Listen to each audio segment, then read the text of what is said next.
നമ്മള് ഏർവാടി പോയിട്ട് അങ്ങനെ കളിപ്പാട്ട് വാങ്ങിച്ച് അച്ഛൻ വായ്പായി തന്നിട്ടുണ്ട്.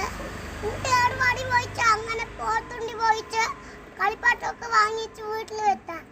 എന്നിട്ട് അത് വെച്ചിട്ട് വീട്ടില് പിന്നെ നെല്ലാമതി പോയി അമ്മ. അവിടെ അന്നലെ പോയി. ഹലോ ഗൈസ്, എന്നിട്ട് അവിടേക്ക് പോവില്ല. ഇനി പോത്തുണ്ടിക്ക് പോവാമാണ്. അതാ അന്നേരം അവിടേക്ക് പോയില്ല. എന്നിട്ട് കളിപ്പാട്ടം വാങ്ങിയിട്ട് വീട്ടിൽ വയ്ക്കും. എവിടെ പോയിട്ട് എന്നിട്ട് ഉറക്കം വന്ന ഞാനില്ലേ, ഉറക്കം വന്ന ഇവിടെ എന്ന് കിടക്കുള്ളൂ. ഇതെന്താണമ്മ? പാത്രം ഇല്ല് വെച്ചിട്ട് ഉറക്കം വന്ന ഇവിടെ കാല് വെച്ചിട്ട് ചെരുപ്പ് ഇവിടെ താള വെച്ചിട്ട്